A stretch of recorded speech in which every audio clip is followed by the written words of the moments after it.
Hey guys, how's it going? Quick weekly update here, weeks 33 and 34. Let's get into it. For Swiftbrief, our SEO outline generator, we have continued to work on the new version V2 that we're putting together with Mo's help, who's one of our product/marketing partners. We are making progress on the topic discovery, so taking a seed topic and expanding it into potential root opportunities, which themselves will be branches, themselves will be briefs, not branches. And yeah, this is going well. We're having a tight feedback loop with Mo to make sure that we're building the right thing and everything is progressing nicely. We're trying out a couple different approaches, so still a bit work in progress, but we have finished up the kind of scoring algorithm that will help prioritize and execute these opportunities for the user.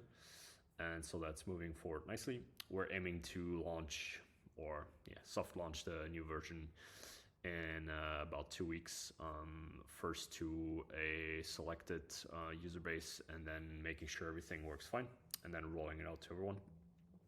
And we're really excited to get that out.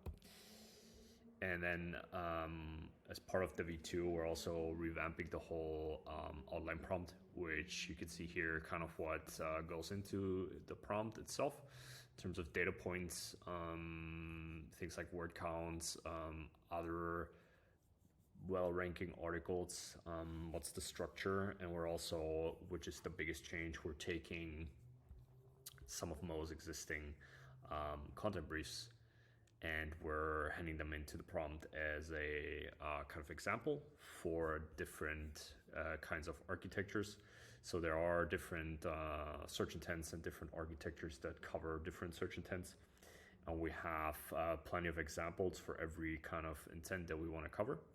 And that should ensure that the objective and the outline that we pop out is in sync, so they are aligned, which right now isn't always the case because GPT tends to gravitate towards just writing blog articles, even though we want maybe a collection page.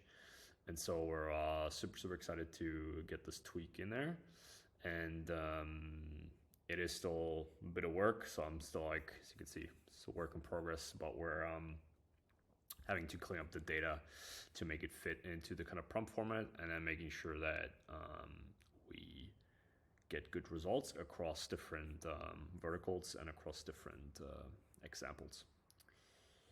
All right, for Finlay, or finance app, which is an integrated financial planner, we have continued to test, and we've done changes to the calculation engine that cut the processing for the calculation for the integrated financial model into about 1/10 of the time, just by using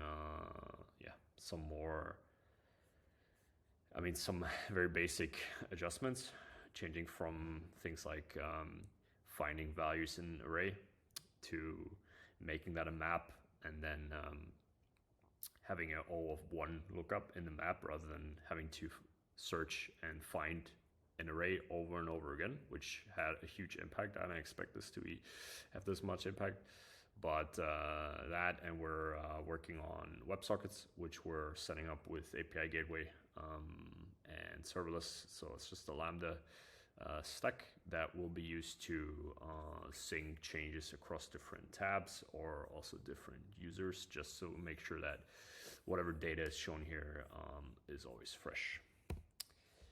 And then Maid of Speeches, or AI Maid of Honor speech generator. We have scheduled our part-time launch for this. We have also continued to sell more of it, up to 2 sales per day. We're still very much early on, and we're still tweaking things here and there to make it easier for people to have a great experience before they're being asked to pay. One challenge here is mainly our infrastructure costs in terms of OpenAI costs for the chat bot, which comes up to 10 to 15 cents if we want to give a user kind of like a glimpse of what the chatbot can do. We're going to try out and see if it lifts conversions enough to, let's see, stay under a third of the price, which is like $10. So that means if our conversion rate stays around 1%, we'll be spending $10 per sale, which I think is acceptable. But either way, we have kind of learned that people really like what the product produces in terms of output, but most people are not willing to pay up front. So just giving people something to play around with, and also to get a bit more emotional buy-in from people, will help to just make it easier to justify the cost and build the trust. And we're also going to look into ways of building trust via marketing, so not just within the product, but obviously also within the marketing of the product. We can leverage people that already have trust built and can use them to recommend the tool, which is much faster than building it in the product, because we're piggybacking off of existing trust. But yeah, the product is what's most in our hands, so we'll obviously make sure that that works and is good.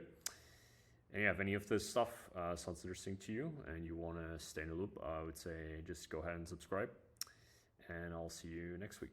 All right, peace.